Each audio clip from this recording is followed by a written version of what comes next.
शुरू करें। तो आज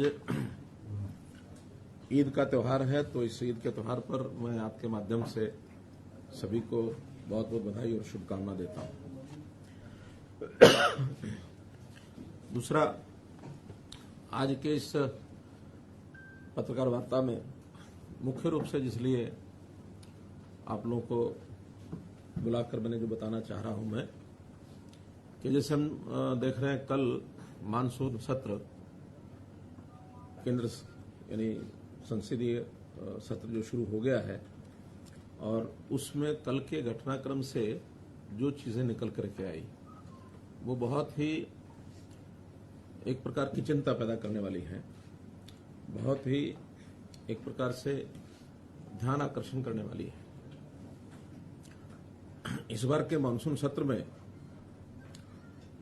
आखिर संकेत पहले मिलते हैं कि किन किन बातों को लेकर के चीजें आगे बढ़ेंगी। तो ऐसा माना जा रहा है कि इस बार किसानों के लिए, युवाओं के लिए, महिलाओं के लिए, पिछड़े वर्ग के लिए कुछ योजनाओं पर चर्चा जरूर लोकसभा के सेशन में होनी थी, होनी भी है अभी, और उसमें कई प्रकार की बातें उनके अधिकार क्षेत्र को बढ़ाने के लिए आने वाली हैं, ऐसा जो पहले से इंगित है। लेकिन विरोधी पक्ष कांग्रेस का एक हमेशा एक टारगेट रहा है कि कभी भी देश में कोई अच्छी बात होने की संभावना हो तो उससे पहले कुछ ताकतों के साथ मिल करके उन चीजों को कैसे डिरेल करना है, प्रारंभ में ही उसके ऊपर कोई ना कोई प्रश्न चिन्ह खड़ा कर दिया जाए। तो जिस प्रकार कल उन्होंने ये सब किया है कि एक कंपनी है पेगासस, जिसकी मदर कंपनी एनएसओ है, उनके माध्यम से जो जासूसी और फोन टैपिंग की बात चलाई गई है, वास्तव में तो कांग्रेस का एक चरित्र रहा है कि जैसे वो खुद हैं ऐसा ही वो सबके ऊपर लांछन लगाने की बातें करते हैं, क्योंकि उनका इतिहास भरा पड़ा है। जब अपने यूपीए के कार्यकाल में ये सब वो करते रहे, न केवल विपक्षी दल के लोगों के साथ, बल्कि उनका तो अपना घर भी इन चीजों से भरा हुआ है कि अपने ही लोगों की फोन टेपिंग, अपने ही लोगों की जासूसी, ये सब वो कराते रहे हैं। उनको लगता है कि शायद सभी ऐसा करते होंगे, जबकि हमारी सरकार का किसी प्रकार का दूर दूर तक इसके साथ कोई लेना देना नहीं है। और उनके यहाँ का इतिहास तो ये है कि आपको ध्यान में होगा, एक बार उस समय के वित्त मंत्री प्रणब मुखर्जी ने, जो उस समय के गृह मंत्री थे पी चिदम्बरम, उनके खिलाफ कितना एक सीरियस, एक खतरनाक पत्र लिखा था कि गृह मंत्री वित्त मंत्री के फोन टेपिंग करा रहे हैं। कैसे चंद्रशेखर की सरकार को दो जासूसों की कहानी बनाकर कैसे गिरा दिया गया। कांग्रेस ने अपना समर्थन वापस ले लिया था। 9,000 लोगों की ऐसी एक लिस्ट है जो यूपीए के समय जिन लोगों की फोन टेपिंग होती रही, 9,000। तो ये इतिहास भरा पड़ा है उनका, क्योंकि उनको किसी पर भरोसा ही नहीं रहता है। लोकतांत्रिक तरीकों से चीजों को चलाने का उनका विश्वास नहीं है। लोकतंत्र की हत्या कैसे की जाती है, ये इमरजेंसी में हमने देखा है। ये भी उसी कांग्रेस के कारनामों की एक उदाहरण है। तो इसलिए जासूसी में उन्होंने अपने जो साथी उनके थे, चाहे वो सीताराम येचुरी वामपंथी नेता हैं, जयललिता हैं, चंद्रबाबू नायडू हैं, ममता बनर्जी हैं, उनके फोन टेपिंग ये उन्होंने कराई। इनकी शिकायतें रही हमेशा। जब न्यूक्लियर डील था उस समय अमर सिंह की फोन टेप कॉल्स ये इन्होंने कराई है। अमर सिंह ने खुलकर शिकायतें की कि मेरे फोन कॉल्स को टेप किया जा रहा है। तो ये इनकी संस्कृति रही है, इस संस्कृति से बाहर नहीं निकले हैं। और जब भी कोई, इनका टाइमिंग बड़ा सेट होता है। इस टाइमिंग में जब इनको लगता है कि आज हमें और कुछ नहीं मिल रहा, क्योंकि इस समय नरेंद्र मोदी जी का जिस प्रकार का पिछले 7 साल से 8 साल से कार्यकाल जो अब पूरा हो रहा है, इसमें इनको कुछ नहीं मिला है। जनता हित की, राष्ट्रवादी विचारधारा की एक सरकार चल रही है, और इसमें खास करके वो भी जब षड्यंत्र रचते तो विदेशी सहायता लेकर रचते हैं।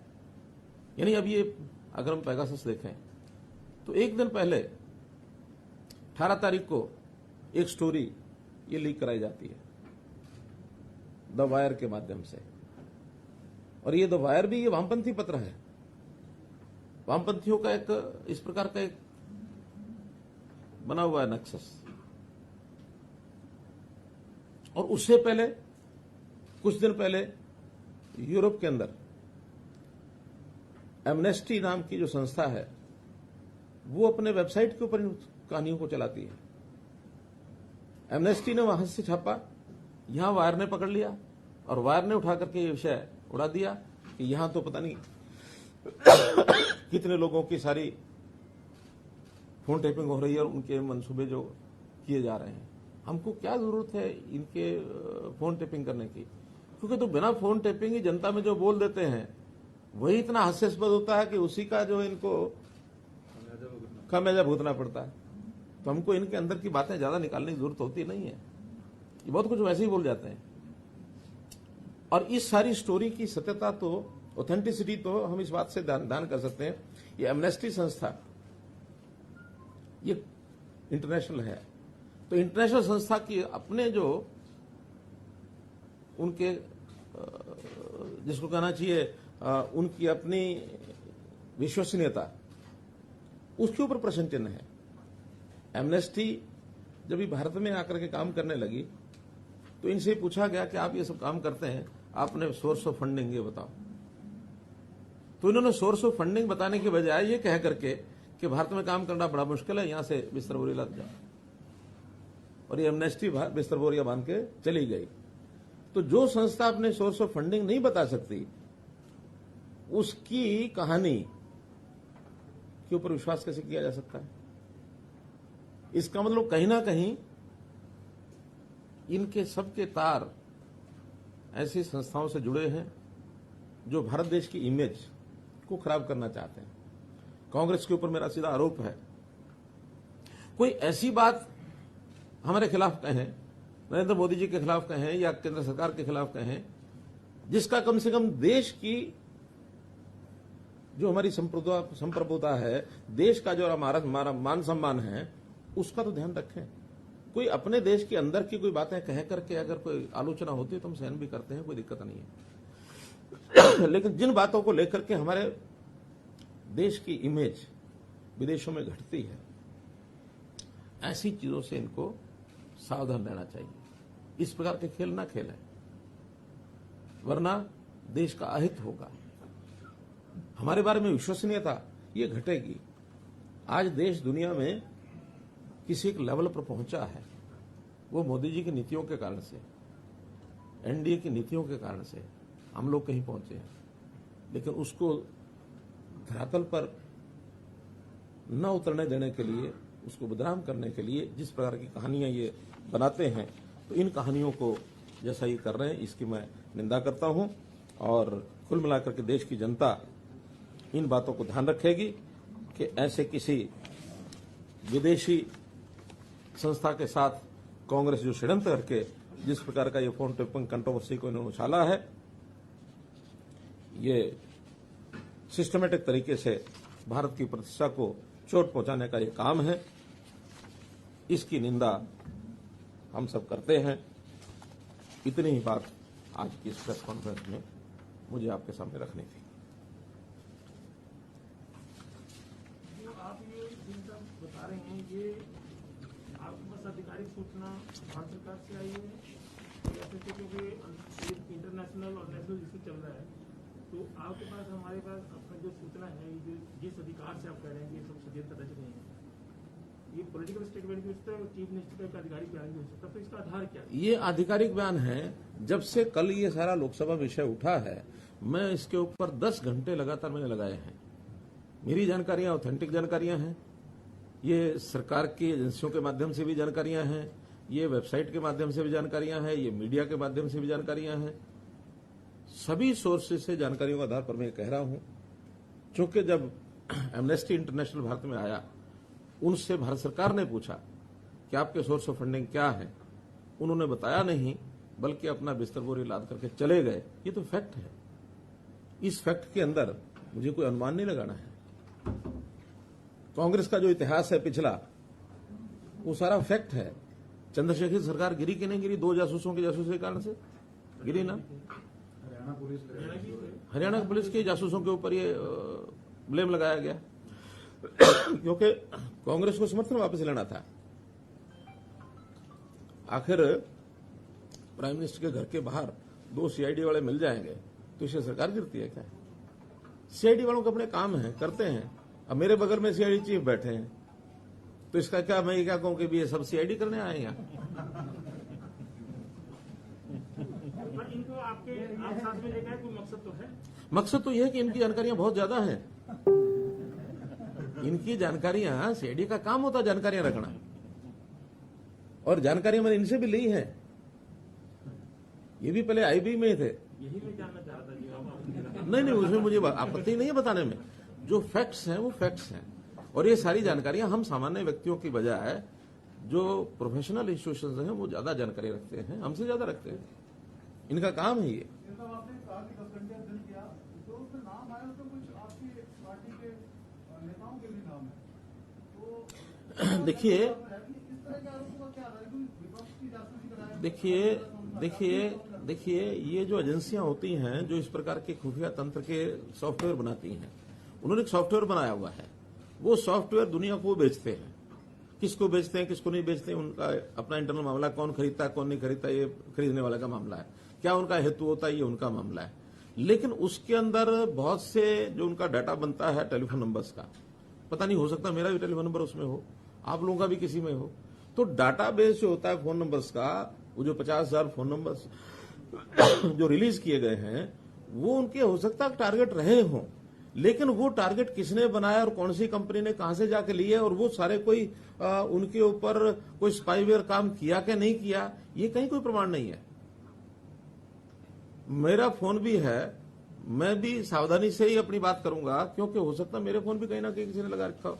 दुनिया में बहुत सी ऐसी एजेंसीज हैं जो इस प्रकार के जासूसी काम करते हैं, दुनिया में है। लेकिन हमारा उसमें क्या रोल है? हम तो हो सकता है स्वयं उसमें फंसते हों, लेकिन हमारा इसमें रोल नहीं है। अगर कोई जासूसी कंपनी ने कोई 50,000 नंबर आउट किए हैं, तो ये वो कंपनी अपने रिसर्च सेंटर में बताएगी कि क्या है क्या नहीं है। ये शोर तो यही मच रहा है सर कि ये जो पेगासस का जो सॉफ्टवेयर है वो केवल सरकारों को ही बेचते हैं, प्राइवेट नहीं, प्राइवेट एजेंसियां भी लेती हैं उनसे। हाँ, वो भी लेती हैं। अब ये हो सकता है कि प्राइवेट एजेंसियां उनसे प्राइवेट तरीके से लेती हों, डिक्लेयर ना करती हों, क्योंकि बनाने वाली जब एजेंसी प्राइवेट है, ये कौन सी सरकारी है? नहीं, हमारे पास इसकी कोई जानकारी नहीं है। लेकिन अगर किसी के नंबर किसी प्राइवेट एजेंसी ने ले रखे होंगे और हमारे पास कोई शिकायत आएगी तो हम ढूंढ जरूर देंगे। हमारे पास कोई शिकायत आए तो हमारे पास इतने सिस्टम हैं कि उसको ढूंढ जरूर देंगे।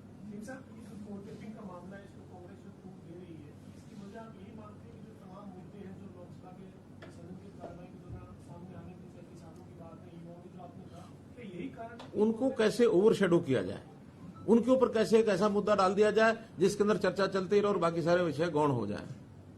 मुख्यमंत्री जी, दुनिया के 17 मीडिया ऑर्गेनाइजेशन ने मिलकर ये पेगासस प्रोजेक्ट पर काम किया है। ये आपका मानना है कि ये सारे वामपंथी विचारधारा से जुड़े हुए? उसमें वायर एक है। हाँ, वायर एक है। तो वायर वामपंथी है, आप सिद्ध कर लीजिए। वाशिंगटन पोस्ट, द गार्जियन, सब ऐसी ऐसी संस्थाओं से जुड़े हुए हैं जिन संस्थाओं का किसी देश के साथ कोई लगाव नहीं है। ये सब अपने अपने तरीके से ये काम करने वाली संस्थाएं हैं। ये कोई देशभक्ति या देश के प्रति प्यार रखने वाली संस्थाएं नहीं है। सवाल ये है कि लोकसभा से पहले क्यों आते हैं?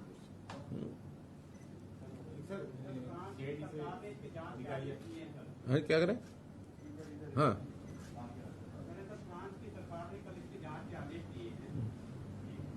सरकार ने फ्रांस की सरकार ने, तो करे ना फ्रांस की सरकार जांच करे और जांच के तथ्य जो सामने आएंगे उसके बारे में अपनी टिप्पणी करेंगे कि हाँ सरकार ने किस मंसूबे से की है। क्योंकि कोई दूसरा देश किसी दूसरे देश के बारे में कोई बात टिप्पणी करता है और कोई जांच कराता है, उसका भी अपना कोई मंसूबा हो सकता है। हमारे अपने देश की एजेंसी पर तो हम भरोसा करेंगे, लेकिन बाहर की एजेंसी के ऊपर हम एकदम को भरोसा करने की बात नहीं है। जब चीजें तथ्य सामने आएंगे तब देखेंगे। और देखिए, इन सारी बातों का एक जो मुख्य बात है, मान लो ये विषय था भी सही, कोई ऐसा असल में तो कोई है नहीं, लेकिन इसकी कोई विषय को उठाना ही था तो ये 20 दिन पहले, महीना पहले, 2 महीने पहले, 15 दिन पहले क्यों नहीं हुआ? विषय तो ये सालों से चल रहा है। ये कंपनी 2018 से ये काम कर रही है। विधानसभा का, लोकसभा का सत्र शुरू हुआ उससे एक दिन पहले इस विषय को उठाने का हेतु क्या है? ताकि हमें शोर मचाने के लिए कोई मुद्दा मिल जाए। क्योंकि सब तो जरूरी नहीं कि 10 घंटे का समय लगाएंगे, जैसा आज मैं अथॉरिटेटिव बोल रहा हूं, ऐसे सब लोग 10-10 घंटे का समय लगाएंगे और फिर जाके बोलेंगे। लोकसभा में हर प्रकार के लोग बैठे हैं, अब उनको अपनी बात को ऐसे बताने के लिए कि हाँ भी हम ये बहुत बड़ा कुछ कर लिया हमने और उसके कारण से शोर मचाना और विधानसभा का लोकसभा को न चलने देना। क्योंकि पहले भी कई किस्से ऐसे आए हैं जब किसी मुद्दे को पकड़ते हैं लोकसभा को कितने दिन अवरोध डालना। ये जो अवरोधक है ये वास्तव में देश की प्रगति में अवरोध पैदा करते हैं। ये सरकार चलाने में अवरोध पैदा नहीं कर रहे हैं, देश की प्रोग्रेस में अवरोध पैदा कर रहे हैं। नहीं तो करेगी तो उनको जवाब मिलेगा। लोकतंत्र तरीके में प्रदर्शन करें, प्रदर्शन करना अधिकार है सबका, लेकिन प्रदर्शन करने में जो कहेंगे उसका जवाब तो हम देंगे ही। लोगों को लोक जागरण तो तभी होता है जो लोगों में ये सारी बातें जाएंगी। आखिर मुझे प्रेस कॉन्फ्रेंस करने का हेतु क्यों ध्यान में आया? इसलिए कि इन विषयों की जानकारी आपके माध्यम से लोगों को मिले, लोगों का जागरण हो कि कांग्रेस क्या करती है। कांग्रेस की काली करतूतें ये कभी भी कामयाब नहीं होंगे, न ये देश में होंगे न ये हरियाणा में होंगे। हरियाणा की बात बताता हूं आपको। अब सीएमईई क्या है संस्था? सीएमईई हर बार ये पिछले 1.5 साल से 2 साल से कि बेरोजगारी 29% हो गई, बेरोजगारी 35% हो गई, बेरोजगारी 36% हो गई। और हमने कहा कि सेल्फ डिक्लेयर्ड, जिन लोगों ने डिक्लेयर किया कि मैं बेरोजगार हूं, वो 6.1 है। हमारे पास तो अब क्योंकि हमने तरीका खोज लिया अपना, ये तो सैंपल इकट्ठा करते होंगे सीएमआई वाले, तो 2000 सैंपल ले लिए, उसमें कुछ रिटायर्ड लोगों को भी डाल लिया, कुछ और। अब रिटायर्ड आदमी क्या कहेगा मैं रोजगार वाला हूं? 60 साल से ऊपर के आदमी का तो पूछने का कारण ही नहीं है। बेरोजगारी होती है 18 साल से 60 साल के बीच में, रादर 18 से 58। ये जो 40 वर्ष का जो कार्यकाल है किसी का, इसमें रोजगार है कि बेरोजगार है, इन्हीं का मूल्यांकन होता है। अब 75 साल के आदमी को आप कहेंगे क्या बेरोजगार है कि रोजगार है, कोई अर्थ है? या किसी स्कूल कॉलेज विद्यार्थी को कहेंगे रोजगार है कि बेरोजगार है, कोई अर्थ है उसका? कोई अर्थ नहीं। कुल मिलाकर सेल्फ डिक्लेयर्ड लोगों ने 6.1% लोगों ने कहा कि हाँ मैं बेरोजगार हूं, और मानते हैं 3 से 5% बेरोजगारी हर एक देश में, हर एक प्रांत में, हर जगह रहेगी।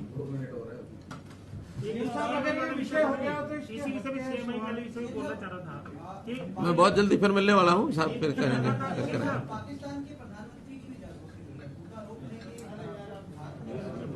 इंडिया की बात करें। मेरा कहना है कि हमें तो अपने बारे में विचार करना चाहिए कि हमारे देश के अंदर कौन क्या खेल खेल रहे हैं।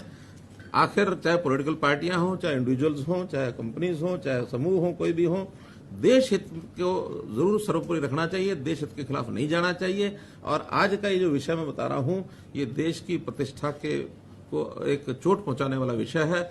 इस ओर जरूर आप